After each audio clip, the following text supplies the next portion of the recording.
Welcome to Visionary Voices Exchange podcast. I'm your host, Janet LaBreck, and I am absolutely thrilled to be here to discuss everything that you thought you knew about blindness. We're available on every major streaming platform, so let's get ready to dive in. We have a fantastic guest with us, Miss Dr. Brittany McLemore from Vocal Point. So, Brittany, thank you so much and welcome. Thank you. Hello, everyone, and thank you so much for having me, Janet. Sure. I thought that we would reach out to Vocal Point to find out what kinds of exciting things are going on with your organization and the types of services that you may have to offer, the types of programming that you do. And let's talk also about some eligibility. So let's start with you. How did you come to Vocal Point? That is a great question. So I've been in the nonprofit space for about 15 years now, over 15 years now. And I've always worked with individuals with varying abilities, and that's physical, developmental, intellectual. And I always had a passion for helping people and giving people a voice who didn't necessarily have a voice, and always felt that it was unfortunate that they didn't have a voice. And so I came across Vocal Point, which was formerly Georgia Radio Reading Service, looking for a nonprofit space where I can give my time to. And I had never heard of a radio reading service. And so I started doing more digging and more research. And when I found out about the organization and its history, I just thought I needed to be a part of it. And then I saw that this position was open, and I thought, yeah, I have to be a part of this, because I saw that the vision was so much greater than I could even imagine. And I just wanted to be a part of something really great. So maybe share with our listeners, what does Vocal Point do, and what types of programming do you offer to the community? Absolutely. And I'll start by just giving a little history. So we are over 45 years old. We were started in 1980 by a man named Jim Cashin. He was a World War II Marine vet turned newspaper exec. And he started losing his sight in his mid 30s. And he started to realize that he could not access the printed word the way that he's used to. And so he did some research. He traveled across the US trying to find other resources that was able to give him that quality of life that he had felt like he lost. And so he found just a couple radio reading services across the country, but they weren't extended to here in Georgia. And so he came back and he started what was then called the Greater Atlanta Reading Service. And it was on air for about 4 hours a day, airing newspapers, local and national newspapers. And from then, shortly after, it grew, and we were on air eventually 24/7, over 16 sub-channels across the state of Georgia. So we do serve all 159 counties in the state of Georgia. And at that point, he had then changed the name to the Georgia Radio Reading Service, because it was much bigger than the Atlanta area. And so over this last year, we've just rebranded to Vocal Point, which is a play on focal point, being the central access of information for individuals who are blind, have low vision, or experience print-related disabilities. And so our mission is to empower and enrich the lives of these individuals through access to digital media, giving them printed word through audio broadcast. So again, as I mentioned, we are on air 24/7. We air newspapers, magazines, books, other publications. We partner with other organizations and share their content. So we do PSAs, just keeping our community informed about the resources that are available to them, community events as well. And we also have original podcasts as well. So we like to just create original content and programming. We are in the process, actually, of starting the mentorship program in our in-person book club. So historically, we've really been a service, and I don't like to say just a service, but we've been a service, and we are trying to build more community. I think that there has been such a stigma, around individuals losing their eyesight, and now all of a sudden, they people um, aren't able to enjoy entertainment, right? Movies and other shows and things like that. So we wanted to also create a community, bridge that gap between community and resources and other organizations to the individuals that we serve, because life doesn't end because you receive a diagnosis. And you can continue to enjoy life the way that you intend to. Is just in a different way. And so our vision is just a place where individuals who experience print-related disabilities, the blind and low vision, are able to still access the world around them in just new ways. That is just so important. And you and I actually have something in common. So I'm originally from Massachusetts and the former commissioner for the Massachusetts Commission for the Blind. And so I also hosted a radio reading service program in Massachusetts as well. And so I've always had a fondness.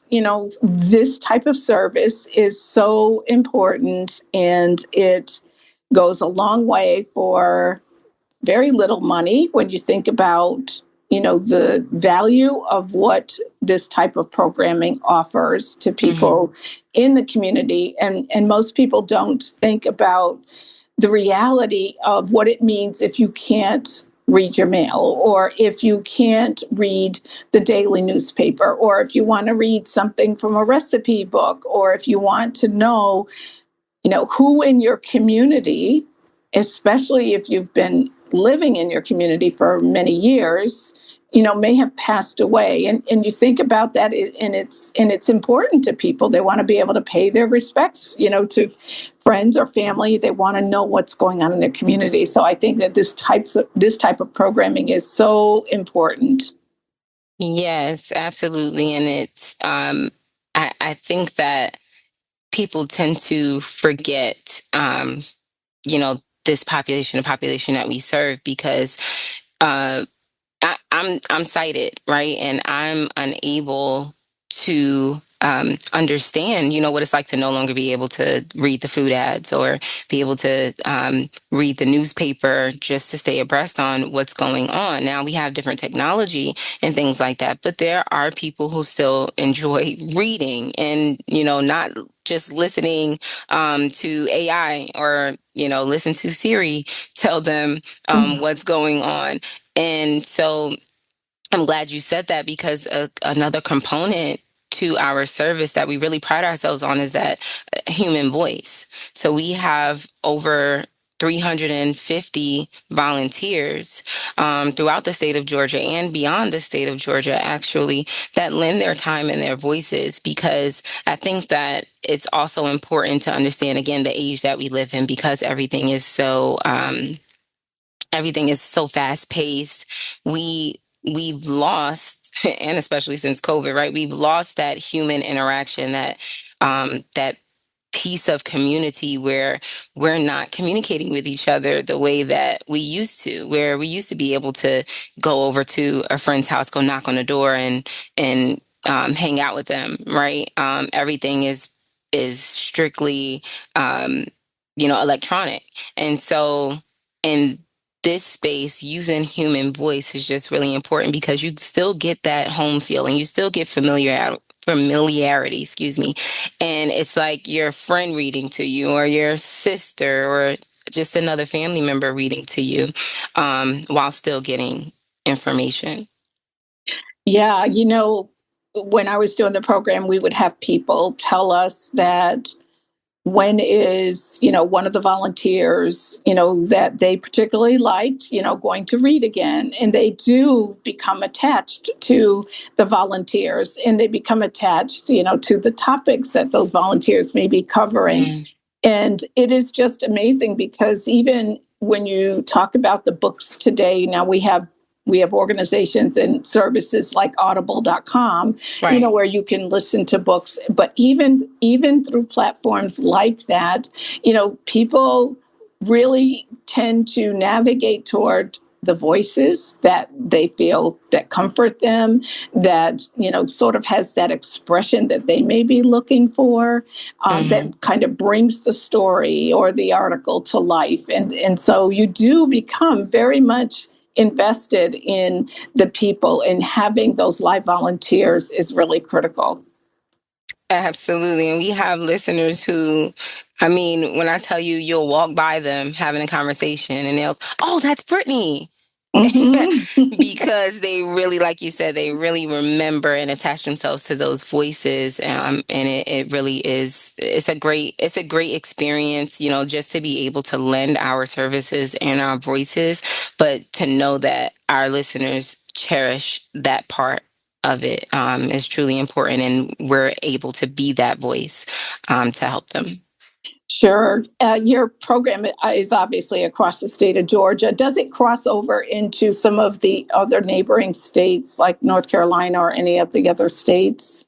So they can access our programming. We do not currently air any of like their local news papers or anything like that, but that is something that we are working on for the future because, obviously people travel or people move out the state, things like that. And we want to make sure that we are able to um, access that information, or they're able to access that information, and also just stay connected with the surrounding communities. Mm-hmm. And what other ways do individuals who sign up for your service, and how do they sign up to become a listener on the program? So what other mechanisms do they have? The little receiver? Can they use Alexa? Mm-hmm. Yeah. So, before I forget to mention, we are free. We are a free service, so that's great. But Yes. we have our listeners complete an application. They can complete an application online, or we do have other organizations that send us referrals. And so some of those organizations, let's just say the Savannah Center for the Blind and Visually Impaired, the Centers for Independent Living, for example. So they will have individuals who meet the criteria. And that is, again, anyone who is experiencing any print-related disabilities. And just to be clear about that, we have blind and low vision individuals, but print impaired can cross a variety of spectrums. So individuals who may have experienced a traumatic brain injury may be dyslexic. Anyone who cannot read traditional printed word, um, they are eligible for our service. So they'll fill out an application. They'll be contacted by our outreach coordinator.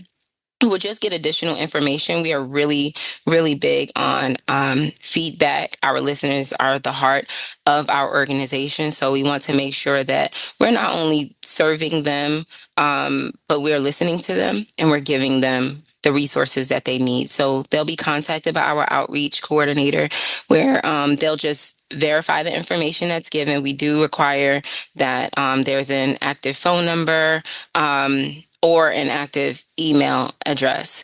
In order to listen to our service, it would need to be an email address if it's online. So you can listen online on demand. We have a program library. Once you sign in, you have access to all of our recordings for a certain amount of time. We typically keep the recordings up to 5 years.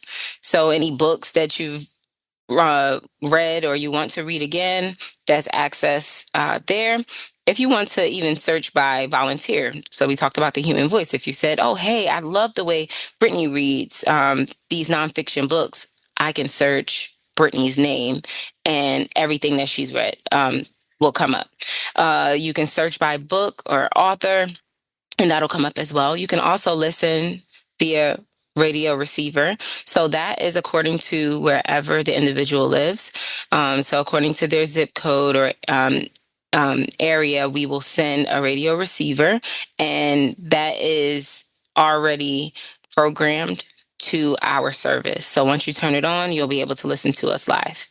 Another way that you can listen is on Amazon Alexa Dot. So you can say, Alexa, play Vocal Point or play the Georgia Radio Reading Service, and we will come up as well. We are also on TuneIn and Zero. So if you wanted to listen that way, you can. And you can also tell Siri to play, and we will play on Apple Music as well.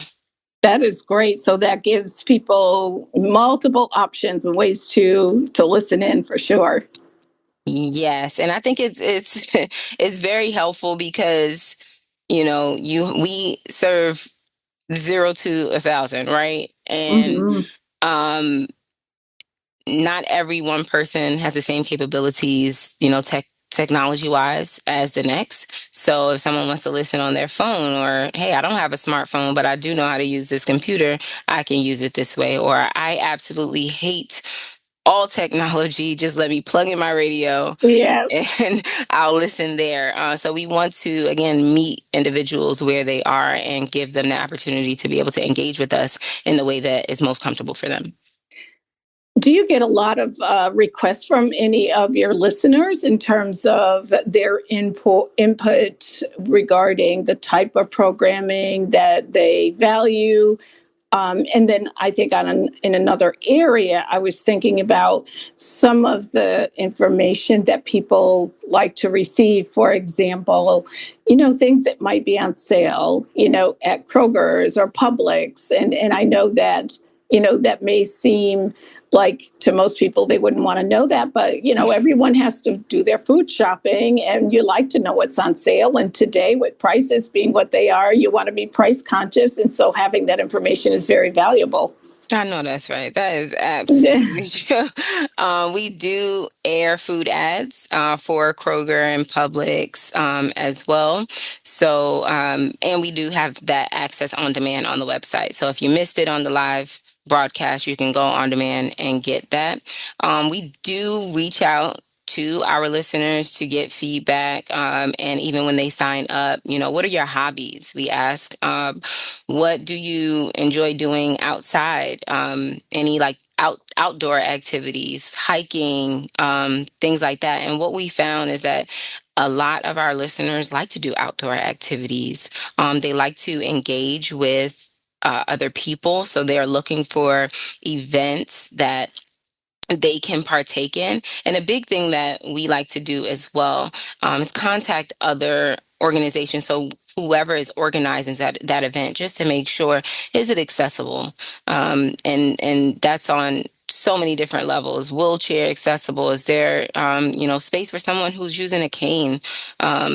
We want to make sure that wherever the information that we are giving them in terms of events that they are going to, that we're not sending them to a place that is not keeping them in mind. So we definitely ask those questions in terms of activities and hobbies, and in terms of what they want to listen to. We've been hearing a lot more of tech, comedy, and more podcasts. Mm-hmm. So those are the three that I would say we are hearing a lot more of. So, and it's interesting. And I'll say that I think in the beginning, when I first started this role, I think I might have just been part of the problem a little bit. And I'm okay to admit that. But I think that we pigeonhole ourselves sometimes as individuals and as an organization, where we believe, hey, we're giving them the information that they need. We're giving them information from news and magazines, and we're keeping it very, strict at first. And again, going back to what I said in the beginning, that people want to hear the same things that I want to hear and do the same things that I want to do. And I think that that's just been something that we followed historically. And that's from even just the very beginning of the organization, and trying to stay true to what we're doing, or what we started out doing, not necessarily understanding that we can branch out. And so that's what this rebrand was as well over this last year, is trying to figure out what other programming our listeners want to hear, and how can we get it. And if we aren't able to produce it ourselves, how can we partner with someone that can get that for them? So we've been working diligently to make sure that we're able to get that tech, the comedy, and other events and resources that our listeners want to hear. So we're excited about that. We also do focus groups as well with our listeners so that they have the opportunity as often as they would like to be able to give us that feedback and send out surveys as well. So their voices are truly the most important, really, because without them, we're not an organization, right? And so um, we truly just value their feedback. Well, in so many ways, this type of programming and service that you offer really is also sometimes the first step for people when they have, particularly for those people who have been recently diagnosed, with vision loss or any other type of condition that presents as a barrier to print. And so oftentimes these types of services can connect each other to these services, but also to others in the community who may be experiencing the same type of either vision loss or, the issues that others may present with other medical conditions.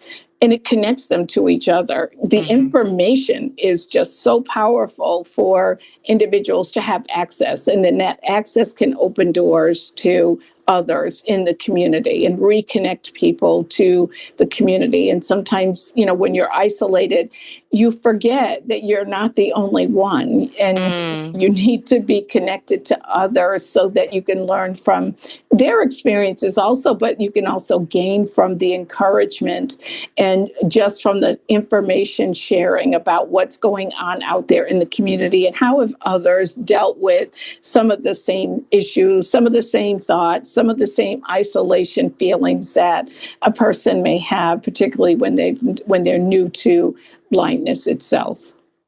Absolutely. And I think that, yeah, you definitely hit the nail on the head with that. And part of that too, and what we're trying to do is connect, mental health is huge, right? And I think that Mhm.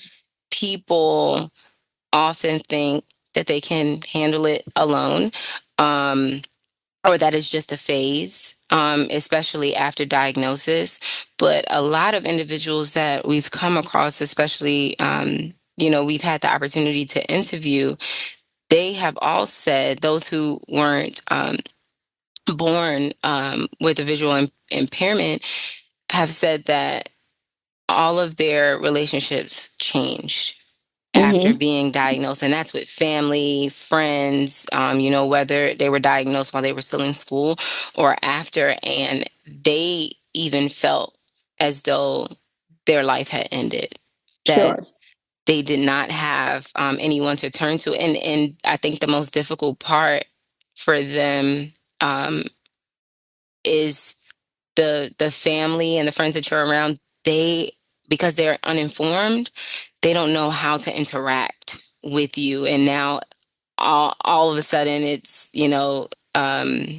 they're very standoffish or they're too hands-on, right? And they want to be they don't want to allow individuals their independence. And I think that that's just really a key piece here too, again, with our services, allowing individuals to still maintain their independence, still be able to interact, like you said, with one another and build community and become or be reintegrated into the community. And sometimes that means making new friends, and sometimes that means mending those relationships with your family also. Yeah, and it's interesting too, because sometimes, when you first meet individuals, particularly for those individuals that have been newly diagnosed, I spent years being a vocational rehabilitation counselor. And so I can remember meeting clients at the time, when they were newly diagnosed, and just what you were just mentioning about how the and I'll just refer to it as role reversal in the Mm. family structure happens. And the minute someone is diagnosed with, in this particular case, blindness or vision loss, that the role reversal process takes place. And oftentimes it means that the individual who has been diagnosed, all of a sudden they feel as though their role has changed or has to change. And until we get in there, until rehabilitation services can get in there, and show them differently, or at least give them the option. It's one thing if they choose to have that role Mm-hmm. reversed, that's one thing, and that's something they should be able to make that decision, about themselves and about their family. I had an elderly woman say to me, she said, "You're offering me these great services, and you said you could come in and teach me how to cook. And I've been cooking for my family for years." And she said, "And I think it's about time they started cooking for me." Like, Right. okay, all right, that's you've got a very good point there. So she was happy to have that break, but she did want to also learn some of the other important skills that were going to contribute to her maintaining her own level of independence also. But she was definitely giving up that cooking. I've done enough. Okay. Yes. That's good. Yes. And how many listeners do you know approximately? Is it easy to tell? Can you guys track the data? We try to track the data as best we can, typically through our applications and through the devices that we send out. So I would say over the last year, we've been able to track around 15,000 listeners that we serve throughout the state of Georgia, but that's also not counting. So there are, I mentioned Zero and TuneIn. People can, anyone, it's public. And we Mm-hmm. try to, I don't, we try to limit, and I use that word limit because access to traditional print is easier for someone who is sighted or someone who isn't experienced in print related issues or disabilities. And so we want to make sure that the service is being used properly. And I say that because we're not Audible, right? We are not any of those services that just reads things for you because you don't want to read it. We want to make sure our service is, first and foremost for the blind, low vision, and print impaired audience. So we track through our website logins, um, the Amazon Alexa. We are able to track, like utterances. So whenever anyone says Alexa play the Georgia Radio Reading Service, we're able to track that. Um, as well as, like I said, our applications as well. So over the last year, we served around 15,000, and Mm-hmm. we're hoping that that number grows. I mean, with just the blind people who are being diagnosed, um, that number is said to grow up, upwards of 300,000 in the state of Georgia, Mm-hmm. um, within the next 4 or 5 years. And so if we're only serving that amount, and that's not just the blind, we're not even talking about the low vision and print impaired audiences, we definitely have a lot more, territory to cover. We have a lot more individuals to reach. Sure. And it's interesting because, that demographic also, when you think about individuals aging into disability today and what that means in terms of being able to provide that service to others as well who are in fact aging into disability or aging into vision loss, Mm-hmm. whether they have cataracts or, age-related macular degeneration or diabetic retinopathy. Those are the top common ones that tend to be problematic the older you get, as well. So you're right, that demographic, it's that number is going to mushroom significantly. Absolutely. What kinds of other services do you guys connect people with in the community? You talked earlier about some of your partners. So, Mhm. what's different with Vocal Point now that you are now trying to help others stay connected to the community? What kinds of initiatives or events are you also connecting your listeners with? Yeah, absolutely. So I mentioned that many of our listeners are interested in outdoor activities. So we've recently partnered with the Atlanta Track Club. So later this year, we hope to be able to integrate some of our listeners into the races. Um, because they want to get more involved, not only more involved, but be able to get more active in the community. We also partner with the Visually Impaired Blind Society. They do more more activities as groups. They go to like iFly, or they might do kayaking or something like that.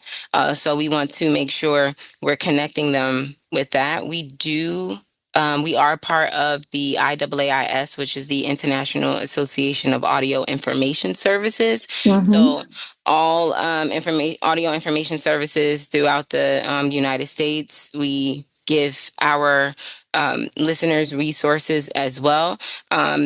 We as much as we would like to air all things all the time, we aren't able to. So even the things that we aren't able to have on air, we will put on our website so that they would have access to it and point them in the direction of other organizations.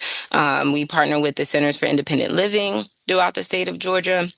So if there are other resources that they need, whether it's in their home or they have any mobility issues or anything like that, we connect them there, as well as GVRA, Georgia Vocational Rehabilitation Agency, and CVI. We also partner with and go to the conferences for like GCB and NFB, just making sure not only we stay connected, but we are present and available, being able to sign up individuals wherever they are, even other fitness organizations, Angel Eye Fitness, excuse me. They do Zoom for Zumba classes and dance classes for the blind and low vision community as well. So we, Talk about that a little bit further, because yeah. we often you know sometimes shy away in the disability community to thinking about exercise and the impact that exercise can have on an individual. And when you think about the level of isolation, but also when you think about, you know, the impact that exercise and just being connected and being embedded in the community with others who are doing the same activity, that it can play a significant role in your wellness, your mental health, but also your physical health. So talk about the exercise class with the Zumba. Yeah, so this is a partner organization, and they have volunteers who are experienced working with individuals who are blind or have low vision, and they also recruit additional volunteers who are interested. They they do have options. For transportation sometimes, depending on the class and where it is, and having it in places that are accessible. But the idea is, again, to get those individuals out of their comfort zone. So whether they're doing it on Zoom or they're coming in person to do it, they're describing, the exercise, how to do the exercise. And it's not very much tension, on the body, but it still gets the body moving. I've only engaged in it once, but I'm hoping to go some more, because I like to do in-person um, physical fitness classes, but being able to even learn how to describe that. So that goes into, like audio description, right? You're describing what this person is doing, how to do what they want you to do. But our listeners who've been a part of those classes really enjoy just getting their bodies moving, because I think that you don't you don't realize that your body hasn't moved in a long time until you start moving. And so we found that they have been really engaged in that and looking to even come in person. But I think that Zoom part of it really just gets them excited. Just the fact that they're able to interact even in that way. Yeah, I was reading just the other day about, the value and the importance of even just getting out for a walk, going Mm-hmm. to your local park, just getting out there, breathing, the air, listening to the sights and sounds, in that park, and how much of a difference that can play on your mental health and just helping you to feel better and not feel so isolated. But also, walking is probably the less stressful Mm-hmm. exercise that you can do. So, because you can set your pace, and if you have a volunteer or a family member, or somebody that is walking with you, it's just so refreshing and just so much easier, to do. And you can walk in your neighborhood, or if you're going to an organized event like you just mentioned, Mm-hmm. then that then introduces you to other people and keeps you connected and more motivated also to do it. Right. And then you're looking for, okay, well, what's the next thing we're doing? Or when are we going? Let's go out to eat after. Um, and so I think that it's that physical exercise is really important, like you said, for your mental health. But I think it's also an avenue to figure out what other things are you interested in Hmm. and meeting other people as well, because you might do it and say, okay, exercise is not for me at all. And I don't want any parts, but I like to go for a walk, or I just like to get fresh air and I just want to get, out the house. Um, Hmm. yeah. Yeah. In my community, we have a program where individuals from the community, anyone can join, and it's called Walk with a Doc. And the Mm, doc is a doctor, a medical doctor. And so different medical doctors volunteer, and we have trails here in our community, and they walk. And it's absolutely amazing because the purpose of it is twofold. One, to get people used to obviously getting out, being connected, but also getting more comfortable with doctors. mm. Doctors for all of us are a pretty intimidating group, because they're either going to tell you good news or they're going to tell you bad news, Right. or they're going to tell you need to lose weight or you need to exercise more.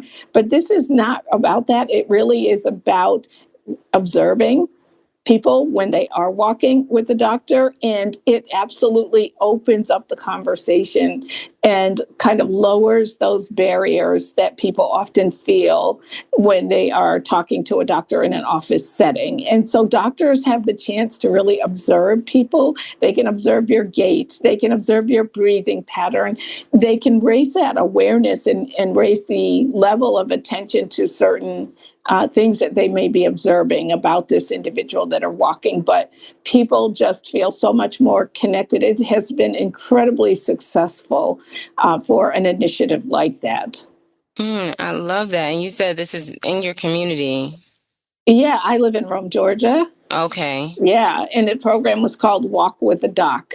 Walk with the And dog. so, yeah, so they different doctors, take turns, and they organize these walks. And then, we have community walks also that don't involve doctors, but people can Yeah. sign up and they can go on these walks. And some of them you can bring your pet or bring your seeing eye dog with you on the walk. And so it's just a way to keep people engaged and to stay connected in the community.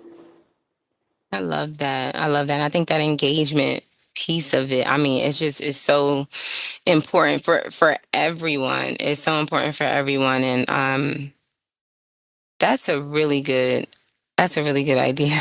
I I think bet we you could we get might people. have to, yeah, let's see, Yeah. we might have to share that Yes. Yeah. resource.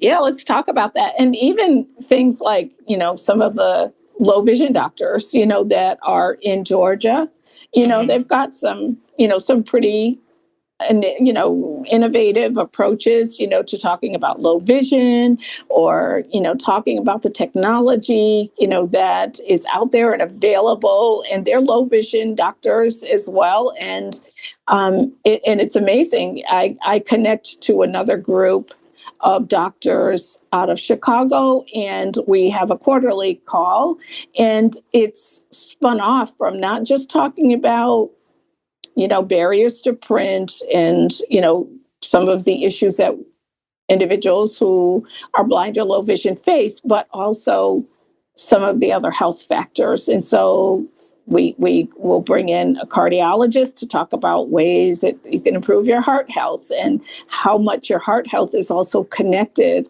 to your vision system, and people don't think about it like that, but these are all ways that we can be more proactive about our own general health and being able to share that information, but also, eventually gain the benefits from participating in something like that, or just changing some health, different health aspects that you may have, or changing your diet. They talk about food. They have a nutritionist on dedicated specifically to certain topics, like if you're diabetic.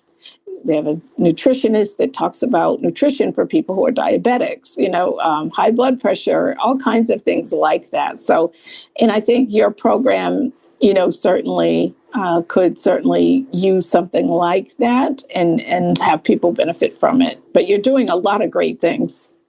Yes, thank you. And that's so great. I think that it really opens up the conversation about these things because a lot of these topics are really taboo. And it's for, for individuals who are blind or have low vision may have had um, some unfortunate experiences with doctors. Maybe every time they go to the doctor, they're diagnosed with something new, or they're not really able to understand what's happening with them and the why, but being able to open up that conversation and have that dialogue with the professionals, being able to explain, this is how you can improve this, or this is how you can prevent this, I think is really, really important. I spoke with a few individuals who have had bad experiences with medical professionals or maybe even mental health professionals, and that's why they stay away from them. They don't like going to the doctor, or they don't like going out getting active because they feel as though anytime they do something physical, anytime they eat something, or they go to the doctor or anything, it's something, negative. But I think that this definitely shifts that perspective for individuals. I think that is a really, really great resource, and I would love to share that with our listeners. Yeah, absolutely. And I think that there's so many ways that even the listeners, themselves can contribute, and also kind of take that approach of the train the trainer approach. So once they know and learn, then it's a lot easier for them then to connect with somebody else and share that information also with them as Yeah. well. So and to advocate, advocacy is such a huge part of your service, as well as other services across Georgia, but also across the United States here, in terms of what is necessary, what is needed, what does the community want, to know about, what do community members feel about, specific services, or what they would like to see. And you guys provide that. I think those, groups that you, focus groups that you guys coordinate is really important too. And I think that will have a long-term impact, because then people feel as though their voices are being heard. And then when they see the changes, they not only know that their voices are being heard, they now see the impact of their voices being heard. Exactly, exactly. And we want to be added voices, being that advocate for them, but especially letting them know that they have a voice as well. And I think that, oftentimes when you feel that you have shared your opinion and you fought a good fight for certain, even rights, or services that you feel you should have, and then you don't see the fruit of your fight or your labor, that you potentially shy away from that. And that's why we really focus on getting that feedback, so that we are able to provide what they need, when they need it, and how they need it. Mm-hmm. Yeah, and I think, have you had any of the individuals that oftentimes have received and been a part of your listening audience? Do any of them offer the opportunity to either be on your board, or do you look for people in the community to be on your board? Yes, absolutely. Yeah. So we are open to people joining the board because bringing your expertise, whether it's professional expertise, whether you yourself experience blind or low vision or print impairment, you might be in the media space, or in radio or something. But yes, we definitely offer that opportunity. Actually, so we have about three of our board members that have been with the organization, whether in as a listener, a volunteer, or as a board member, around the conception of the organization. We have three individuals on our board who are blind or have low vision, or have a print impairment, and they started off as a listener. So we definitely open the door for anyone who feel as though they can bring value to the organization. Mm-hmm. Well, and because you are a private nonprofit organization as well, then people can also donate to your organization, correct? Yes, And that's really critical to help keep the services going. absolutely. So we have, you can donate on our website. So I don't know if I mentioned this yet, but our website currently is cvp.org. That is SEEVP.org. So Sam, EEV as in Victor, P as in Paul, .org. There is a donate tab, so you can go on there and you can donate. We do have applications for in-kind donation. So if you just had something that you want to donate, if you wanted to donate an Amazon Alexa Dot or a radio receiver, we accept that as well. If you want to become a volunteer, there's a tab for that. Also, to sign up, we do have plenty of volunteer opportunities. If you want to be a reader and lend your voice, you absolutely can. But there are other volunteer opportunities for our events. If you wanted to be on the advisory board as well, or if you wanted to join the board, you can seek information there. And then, of course, if you want to become a listener, you'll fill out the application there. You'll receive login information to do that also. Do you have any upcoming events that you would like folks to know about that they may be able to join in on? Yeah, so we are partnering with the Visually Impaired Blind Society for their community events, and we are just in partnership with them. That is in um, May, and that date is May 23rd. Mm-hmm. We will also have that information on our site. We do have a fundraiser coming up as well. That is in October. It is called the Vocal Point Games. So we will be partnering with the Blind Sports Association of Georgia as well. And we will have community organizations as well as volunteers come and be a part of teams, and they will raise money for the organization and they will play for the win. So we're really excited about that as well. And then we do have a summit coming up. Also, it is in August. It will be August 22nd. That is a Saturday, and that is for accessibility in tech and media. Individuals who are looking to be part of the media space, break into it as a career, or volunteer. There will be resources there as far as software, devices, and other tools that will be able to assist the individual in that role. And we will also have employers who are looking to engage with and onboard individuals who are blind, have low vision, and looking to break into that space. But again, all of that information will be on the site as well, and we will have it on our live broadcast. That sounds like a great opportunity. And what a great opportunity for those students who may be college students and they could potentially be in their junior or senior year or even in high school and they're looking for an early work experience, because we often know that individuals, particularly young individuals that are at the high school age level, don't always necessarily have the opportunity to learn work, do work skills, early on, just as their peers that are not disabled. And so those internship type opportunities would be great for high school students or, first year, second year college students as well. Absolutely. And we also offer internships year round.